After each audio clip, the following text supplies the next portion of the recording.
नमस्कार साथियों, रैंडम ज्ञान में एक बार फिर आपका स्वागत है। दोस्तों, आज मैं आपके लिए लेके आया हूँ एक और नई ट्रिक जिससे कि आप अपने डेटा प्रेजेंटेशन को और ज़्यादा अपीलिंग बना सकते हैं। जैसा कि मैंने अपनी पिछली वीडियोस में शेयर किया था कि कैसे आप प्रोग्रेस सर्कल चार्ट यूज़ कर सकते हैं, स्पीडोमीटर चार्ट यूज़ कर सकते हैं।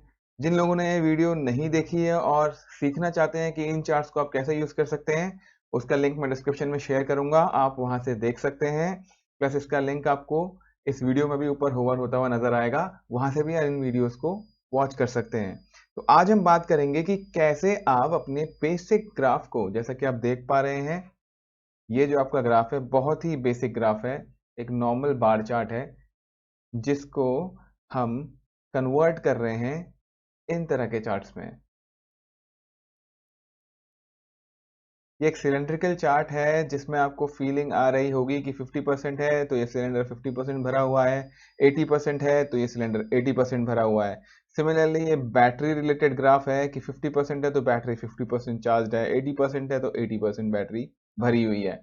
तो इस तरह से आप कैसे अपने डेटा को कन्वर्ट कर सकते हो, वो हम इस वीडियो में बात करेंगे।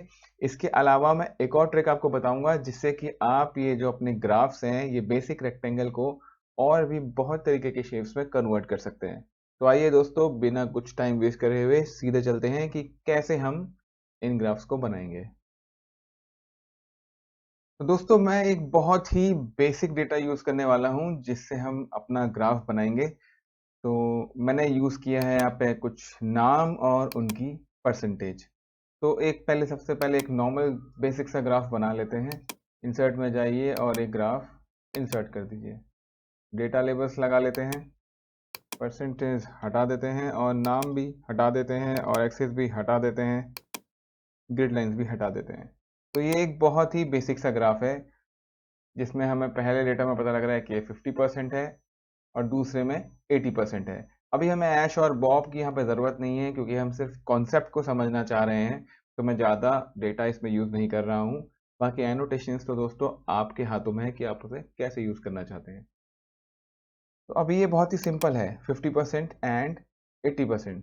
तो जैसा मैंने आपको बताया था दोस्तों कि कैसे आप इन शेप को चेंज कर सकते हैं, मैं उसकी एक ट्रिक आपको बताने जाऊंगा। तो बहुत ही सिंपल ट्रिक है, आपको जो भी शेप चाहिए आप उसको पहले यहाँ पे बना लीजिए। फॉर एग्जाम्पल मुझे यहाँ पे एक, लेट से हमें चाहिए, चलिए एक ट्राइंगल ले लेते हैं। एक ट्राइंगल चाहिए, ठीक है। आप इसमें मनचाहा कलर कर सकते हैं, इसका शेप आउटलाइन जो आपको चाहिए आप वो कर सकते हो, जैसा बनाना है वैसा बना लो। अब अगर आप इसको यहाँ से कॉपी करोगे, आप राइट क्लिक करके कॉपी कर सकते हो, शॉर्टकट की कंट्रोल सी भी यूज़ कर सकते हो और यहाँ पे जाके पेस्ट कर दोगे, कंट्रोल वी दबा दो या ऊपर पेस्ट में जाओ। तो आप देख पा रहे हो जो आपका रेक्टेंगुलर शेप था वो अब ट्रायंगुलर शेप बन गया है। तो 50% में एक छोटा ट्रायंगल और 80% में थोड़ा सा बड़ा ट्रायंगल। सिमिलरली अगर ये 80 को मैं 100 कर दूं तो थोड़ा सा बड़ा हो गया, अकॉर्डिंगली उसकी स्केल चेंज हो जाएगी। तो इस तरह से कोई भी शेप अगर आपको चाहिए आप उसे बना सकते हैं और अपने ग्राफ में डाल सकते हैं। तो दोस्तों, अब हम सीखते हैं कि इस वाले ग्राफ को हम कैसे बनाएंगे। ये थोड़ा सिंपल है तो पहले इसे सीखते हैं, उसके बाद हम इस पे चलेंगे।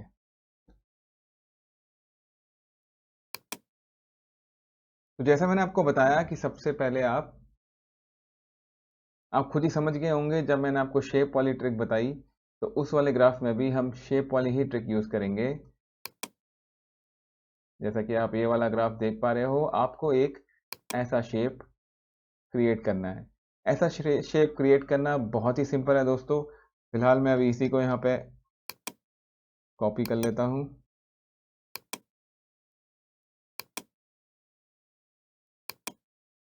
जो लोग एक्सेल में थोड़ा वीक हैं उनको बता देता हूँ कि ये कैसे बनेगा। आप इंसर्ट में जाइए, शेप्स में रेक्टेंगल्स क्रिएट करते रहिए, छोटे छोटे रेक्टेंगल्स क्रिएट करते रहिए और उसी को कॉपी पेस्ट करते रहिए नीचे। ऐसे आप शेप बना लो और बाद में इसको ग्रुप कर लो।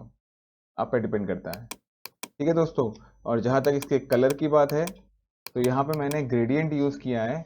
आपको क्या करना है, फिल में जाना है और यहाँ पे ग्रेडियंट सेलेक्ट करना है। अब आप देख पा रहे हो यहाँ पे मैंने रेड से लेके ग्रीन तक का ग्रेडियंट दिया हुआ है। चलिए इसे डिलीट कर लेते हैं। अगर आपको ये ग्रेडियंट यहाँ पे ऐड करना है तो आप ऐड कर लो, और इसको जैसे मैंने डार्क ग्रीन कलर दिया था, आप डार्क ग्रीन कर लो। थोड़ी सी ट्रांसपेरेंसी आप अपने हिसाब से यहाँ पे दे सकते हो, ब्राइटनेस बढ़ा सकते हो। तो जो भी कलर आपको चाहिए वो आप चूज करके ये शेप बना सकते हो। अब क्या करना है, जैसे ही आपका ये शेप रेडी हो जाएगा, इसे कंट्रोल सी करो, कॉपी करो और यहाँ अपने ग्राफ में पेस्ट कर दो। तो ये आपका बेस रेडी हुआ है। बट जो हमारा ग्राफ था उसमें एक और चीज थी। बेस तो था, बेस के साथ साथ जो ये अंदर फीलिंग आपको दिख रही है वो भी मौजूद है। तो ये फीलिंग हम कैसे लेके आए, ये ट्रिकी पार्ट है। तो चलिए दोस्तों, अब सीखते हैं कि इस फीलिंग को हम अपने ग्राफ में कैसे लेके आएंगे। बहुत सिंपल है, एक छोटी सी ट्रिक लगेगी। उसके लिए आपको क्या करना है, जैसे आप परसेंटेज यूज कर रहे हो ऐश की 50%, बॉब की 80%, तो टोटल परसेंट आपको और यहाँ पे ग्राफ में डालनी पड़ेगी। एक काम करते हैं, इस ग्राफ को हम डिलीट कर देते हैं, इस शेप को भी डिलीट कर देते हैं, ये हमें नहीं चाहिए। अब ऑलरेडी मैंने यहाँ पे टोटल परसेंट डाली हुई थी, चलिए डिलीटेड है, कोई बात नहीं। तो आपको क्या करना है, टोटल परसेंट यहाँ पे डाल देनी है। टोटल कितनी होगी, 100, राइट। यहाँ पे 100 कर दो और इसको भी 100 कर दो।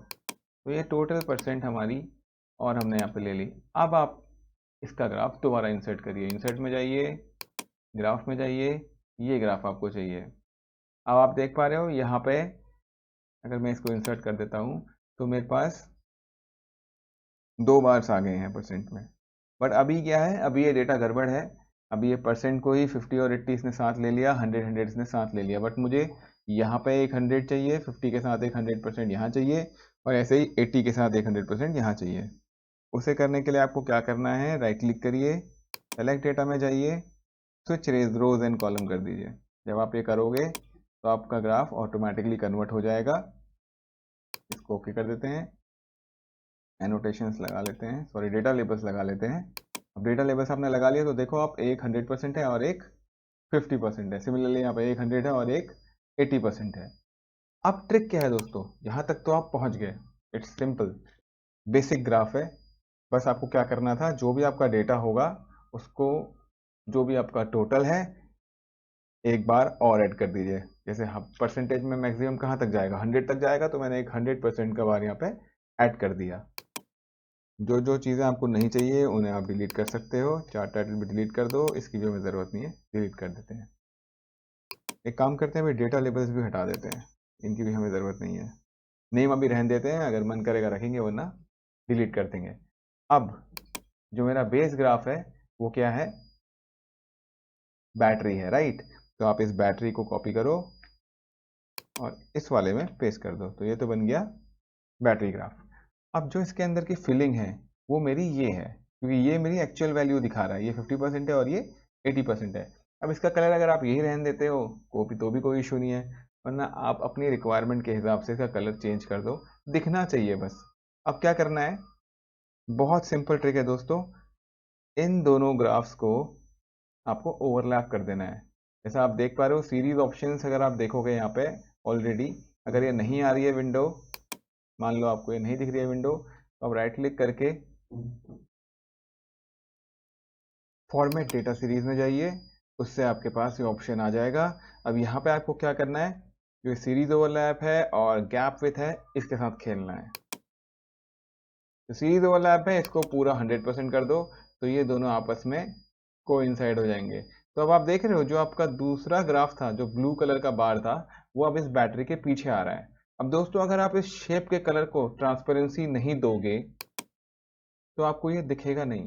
इसलिए जब भी आप इसका कलर देखोगे, ग्रेडियंट अगर करते भी हो, तो मान लो जैसे ये वाला कलर था, इसमें ट्रांसपेरेंसी 61 दी है, येलो में भी 67 दी है, आप अपने अकॉर्डिंग दे सकते हो। बस मेन पर्पज ये है कि ट्रांसपेरेंसी आपको देनी है, तभी आपको जो पीछे वाला कलर है वो नजर आएगा, और जो इफेक्ट होगा वो ऐसा लगेगा जैसे ये बैटरी फिल हो रही है या फिर ड्रेन हो रही है। तो जैसे ही आप ओवरलैप 100% कर दोगे तो ये पूरा इसके पीछे चला जाएगा। विथ आप अपने हिसाब से सेट कर सकते हो, पतला करना है, मोटा करना है, इसको आप अपने हिसाब से ले सकते हो। तो अब ये आपका ग्राफ रेडी है। अब आती है बारी इसकी एनोटेशन की। अब एनोटेशन अगर आप देना चाहते हो तो बहुत सिंपल है।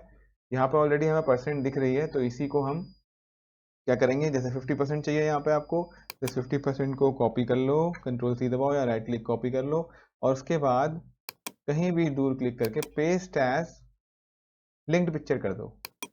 अब जब ये लिंक्ड पिक्चर आप कर देते हो तो ये पिक्चर आपकी यहाँ कॉलम से लिंक्ड है। ये लिंक क्यों किया अभी आप समझ जाओगे। ऐसे 80% को कॉपी करो और कहीं भी बाहर जाके पेस्ट एज लिंक पिक्चर करके इसको भी आप यहाँ डाल दो। अब जो भी चेंजेस आप यहाँ करोगे वो यहाँ रिफ्लेक्ट होंगे। जैसे मान लो मैं इसको बोल्ड कर देता हूँ, सेंटर कर देता हूँ, अलाइनमेंट के बाद इसका साइज बढ़ा देता हूँ, जो भी करोगे आप यहाँ आपको रिफ्लेक्ट होगा। फायदा क्या होगा ये करके, अब मान लो ये 50% की जगह 70% कर देते हैं, ठीक है। देखो 70% बार फिल हो गया और ये चेंज हो गया क्योंकि यहाँ से ये लिंक्ड है। तो इस तरह से आप एनोटेशन दे सकते हो। बैकग्राउंड कलर आपको देना है तो यहाँ से आप फिल कलर में जाके कोई सा भी कलर यहाँ दे सकते हो, जो अभी आपको अच्छा लग रहा है आप वो यूज़ कर लो। नाम अगर आपको देने हैं तो दो, नहीं देना है तो ना दो, वो सब आपकी मर्जी है। तो बेसिक कॉन्सेप्ट क्या है कि जो भी परसेंटेज में अगर आप यूज़ कर रहे हो इस ग्राफ को, तो आपको सबसे पहले टोटल परसेंट का एक बार बनाना है, ठीक है। और जो भी शेप आपको चाहिए, बैटरी चाहिए तो बैटरी ले लो, कुछ भी ले सकते हो आप यहाँ पे, कोई भी रैंडम शेप यूज़ कर सकते हो, उसको आप यहाँ पे ले लो।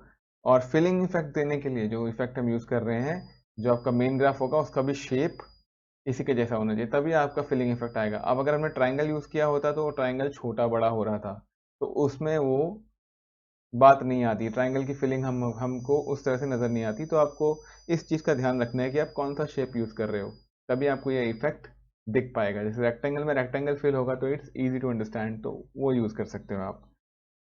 तो देखा दोस्तों, आप एक सिंपल ट्रिक से अपने एक बेसिक डेटा को कितना अपीलिंग बना सकते हो। तो यही चीज़ अगर आप पिवट में यूज़ करोगे तो ये डायनामिक हो जाएगा और ऑटोमेटिकली ये चेंज होता रहेगा। जैसे मान लो मैंने अभी आपके सामने 70 किया इसको, अगर मैं इसको 40 कर दूं, अभी तो मैं मैनुअली कर रहा हूँ, बट अगर आप पिवट यूज़ करोगे तो ये डेटा ऑटोमेटिकली चेंज होता है। कोई भी टेबल से आप ये ग्राफ को उठा सकते हो, तो यहाँ पे आपको फिर ये डायनामिक मूविंग दिखेगा। तो बहुत सिंपल था। अब चलते हैं हम दूसरे की तरफ, जो दूसरा ग्राफ मैंने आपको दिखाया था कि कैसे आप इन 3D ग्राफ्स को यूज़ कर सकते हो। ठीक है दोस्तों, तो चलिए बढ़ते हैं कि 3D ग्राफ्स को हम ऐसे इफेक्ट्स में कैसे यूज़ करें। तो दोस्तों 3D ग्राफ्स में एक छोटा सा कैच है। 3D ग्राफ्स बनाना तो बहुत आसान है, जैसे नॉर्मल ग्राफ आप बनाते हो, डेटा सेलेक्ट करो, इंसर्ट में जाओ, यहाँ शेप में जाओ, 3D यूज़ कर लो, ठीक है। 3D आप यूज़ कर लोगे तो आपका यहाँ पे 3D ग्राफ इंसर्ट हो जाएगा। बट अभी हमारा यहाँ पे कॉन्सेप्ट क्या यूज़ होने वाला है, ध्यान से सुनिएगा। जो ये ग्राफ आप देख रहे हो, पहले तो ये सिलेंड्रिकल है और ये क्यूबॉइड है, तो शेप चेंज करना तो इजी है, अभी जाएंगे उस तरफ। बट यहाँ पे जो हमारा डेटा रिफ्लेक्ट हो रहा है, अब 50% में आधा भरा है, 80% में इतना भरा है, 100 में ऊपर तक का भर जाएगा। तो अगर मैं आपको इसके कॉन्सेप्ट की बात करूं तो यहाँ पे हम तीन चीज़ें यूज़ कर रहे हैं। फर्स्ट इज जो इसका ये बेस आपको नज़र आ रहा है, जो कि कॉमन है, जितना इसका बेस है उतना ही इसका भी बेस है। दूसरा जो हमारा परसेंट है, जैसे यहाँ 50 है तो 50 और यहाँ 80 है तो 80। तीसरा जो ये ब्लैंक पोर्शन ऊपर है, जैसे यहाँ पे कितना होगा, बचा हुआ 50% होगा, और यहाँ पे कितना होगा, बचा हुआ 20% होगा। तो तीन चीज़ें हम यहाँ पे यूज़ कर रहे हैं। अभी इस ग्राफ को उड़ा देते हैं दोस्तों। मैंने यहाँ पे हाइड करके रखा हुआ है, इसे मैं हाइड करता हूँ। तो जैसा मैंने आपको बताया, पहली चीज़ एक कॉमन बेस, जो आपका डेटा होगा कितना परसेंट, और थर्ड चीज जो ब्लैंक एरिया बचा होगा। अब ब्लैंक एरिया कैसे कैलकुलेट करनी है दोस्तों, अब देखो हमें पता है कि 100% टोटल होने वाला है, तो अगर यहाँ 50 है तो ब्लैंक कितना होना चाहिए, 100 माइनस B2। 100 से माइनस कर दो 50 हो गया, ऐसे इसको 100 से माइनस कर दो 20 हो गया, तो ये हमारा ब्लैंक एरिया है जो हमें ऊपर दिखेगा। ये है बेस, मैंने 40 ले लिया, आप 30 भी ले सकते हो, 20 भी ले सकते हो, 50 भी ले सकते हो। ये एरिया आपको जितना बड़ा चाहिए उस पर डिपेंड करेगा कि आप बेस पे कितना डाल रहे हो, और परसेंट तो आपका वेरी करेगा आपके डेटा के हिसाब से। तो अब क्या करना है हमें, इस डेटा को सेलेक्ट करो और एक 3D ग्राफ इंसर्ट कर दो। इंसर्ट में जाओ और ये 3D कॉलम ग्राफ है, इन्हीं में से हमें यूज करना है।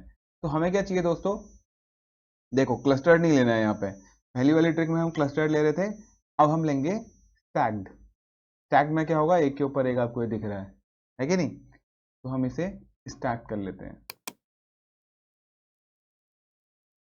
ठीक है, अब सेम चीज यहाँ पे भी सेम प्रॉब्लम हो गई, परसेंट का अलग बन गया, बेस का अलग बन गया, ब्लैंक का अलग बन गया, बट हमें ये तीनों एक चीज में चाहिए था, और ये आशीष और बॉब जो है, ऐश और बॉब सॉरी, वो हमें यहाँ पे चाहिए था। तो हमें क्या करना है, सिंपली सेलेक्ट डेटा में जाना है और स्विच कर देना है।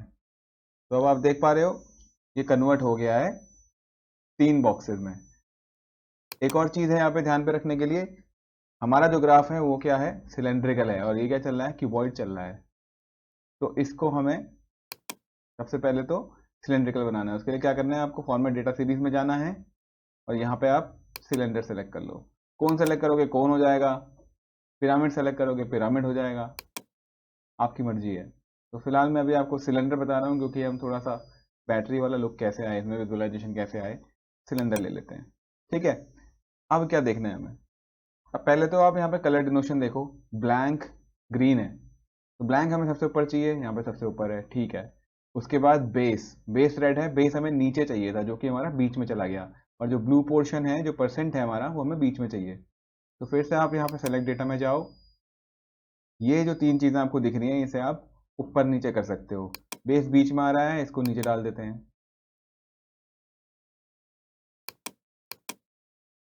तो बेस हमारा अब सबसे नीचे है, दूसरा परसेंट है, और तीसरा ब्लैंक है। तो ये चीज़ यहाँ पे हमारी कंप्लीट हो गई।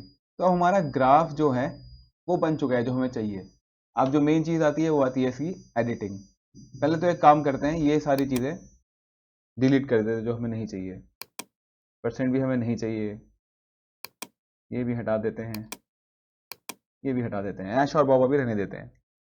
ठीक है, तो सबसे पहले तो अब इसमें आपको वाला इफेक्ट चाहिए कि ये बॉटल है।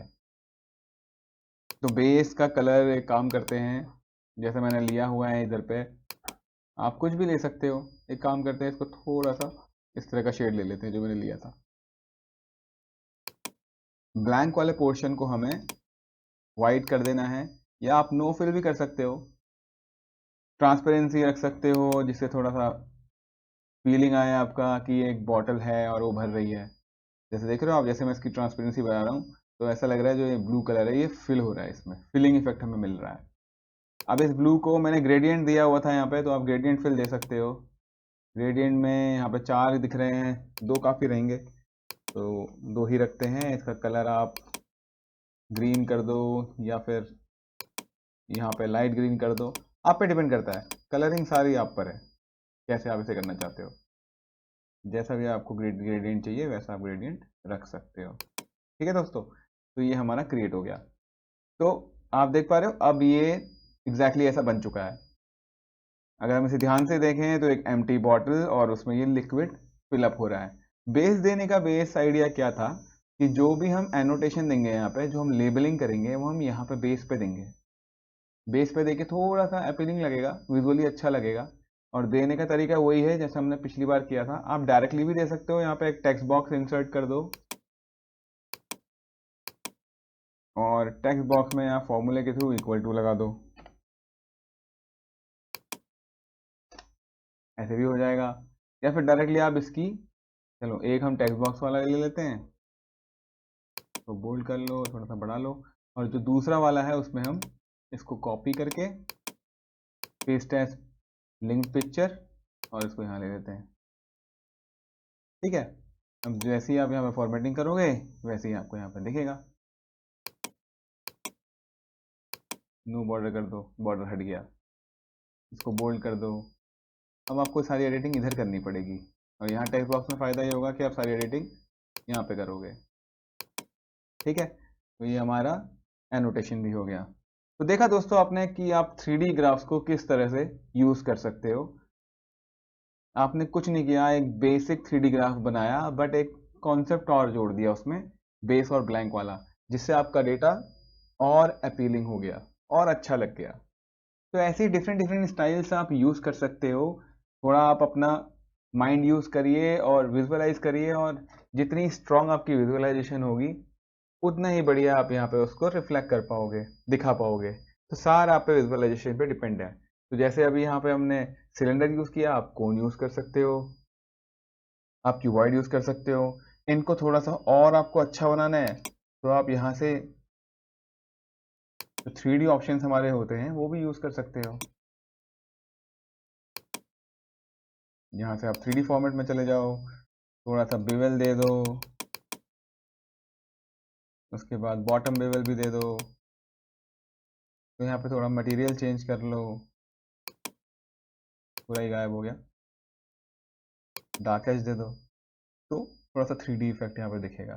सेम चीज़ आप यहाँ कर सकते हो, जैसे 2.5 और हमने यहाँ पे 2 दिया है, तो यहीं पे आप ग्रीन वाले को भी इसको 2.5 कर दो, इसको 2 कर दो।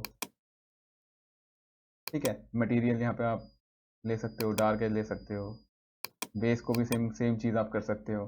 तो ये सारी चीज़ें देखो दोस्तों, फॉर्मेटिंग पूरी आप पर है। जितना ज़्यादा यहाँ पे 3D फॉर्मेट यूज़ करोगे उतना ही ये इसमें 3D लुक आने लगेगा। तो ये कितना करना है, कैसे करना है, ये सब मैं आप पे छोड़ रहा हूँ। अब देख रहे हो थोड़ा सा 3D लुक आ गया, बट जो बॉटल वाला इफेक्ट था वो हमारा चला गया, फिलिंग वाला, है कि नहीं। ये डिफरेंट डिफरेंट बॉक्सेस लग रहे हैं। ये क्यूबॉइड होता तो आपको अच्छा लगता। इसी को अगर हम दोबारा से फॉर्मेट डेटा सीरीज में जाके बॉक्स लेंगे तो यहाँ पे ये चीज़ अच्छी लग रही है कि नहीं।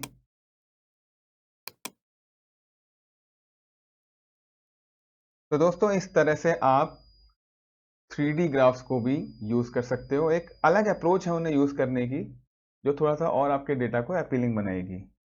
और अल्टीमेटली आप अपना जो बेसिक सा आपका जो ग्राफ था उसको आप 3D वे में इस तरह से डिपिक्ट कर सकते हो। और जो मैंने आपको क्लस्टर्ड वाला जो ग्राफ है उसमें दोनों को कोइंसाइड करके जो मैंने आपको ट्रिक बताई, उससे आप ये वाला इफेक्ट देख सकते हो। दोनों में आपको फिलिंग इफेक्ट नजर आएगा, बट इसमें आपको 3 कॉलम्स अलग अलग बनाने पड़ेंगे, बेस अलग देना पड़ेगा, फिलिंग अलग देनी पड़ेगी, ब्लैंक अलग देना पड़ेगा।